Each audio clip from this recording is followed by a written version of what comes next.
দীর্ঘ ৫০ বছরের অধিক সময় পর মানুষ আবার চাঁদের দোরগোড়া থেকে ঘুরে এলো।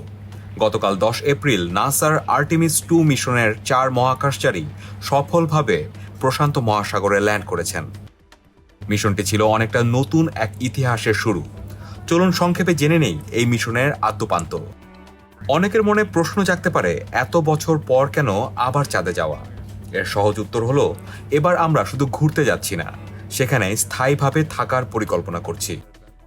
২০৩০ সালের মধ্যে চাঁদের দক্ষিণ মেরুতে একটি বেস ক্যাম্প বানাতে চায় নাসা। এছাড়া চীনও ২০৩০ সালের মধ্যে চাঁদে মানুষ পাঠানোর ঘোষণা দিয়েছে। তাই এই স্পেস রেস বা মহাকাশ প্রতিযোগিতায় এগিয়ে থাকতে এবং ভবিষ্যতে মঙ্গল গ্রহে যাওয়ার রাস্তা পরিষ্কার করতে এই মিশন। ২০০-র বেশি সার্ভিস ও ফিচারে লেনদেনের সব বিকাশ অ্যাপে সম্ভব। নভোচারীরা কি দেখে আসলো এবং কি করে আসলো আর্টেমিস ২ নিয়ে, এসব প্রশ্ন ঘুরপাক খাচ্ছে মানুষের মনে। গত ১ এপ্রিল রওনা দিয়ে তারা চাঁদের উল্টো পিঠ বা ফার সাইড ঘুরে এসেছেন। পৃথিবী থেকে তাদের দূরত্ব ছিল প্রায় ৪,০৬,০০০ কিলোমিটার দূরে এবং এটাই রেকর্ড। এর আগে কোনো মানুষ এত দূরে যায়নি। তারা চাঁদের এমন কিছু অংশ নিজের চোখে দেখেছেন যা আগে কেউ দেখেনি, বিশেষ করে ওরিয়েন্টাল বেসিন বা চাঁদের গ্র্যান্ড ক্যানিয়ন এবং দিনের আলো অন্ধকারের সীমানা।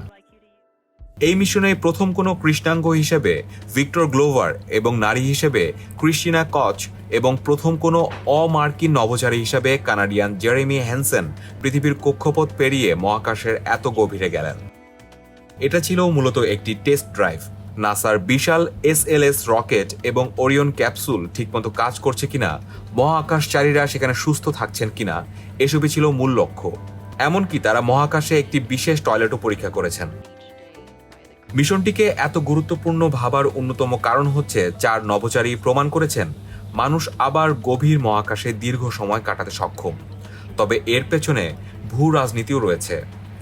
চাঁদের খনিজ সম্পদ আরোহণ এবং সেখানে আধিপত্য বিস্তার করার যে লড়াই শুরু হচ্ছে, আর্টেমিস ২ ছিল তার প্রথম বড় ধাপ। আর্টেমিস ২ এর সফল সমাপ্তির মানে হল আর্টেমিস ৩ এর রাস্তা খুলে যাওয়া।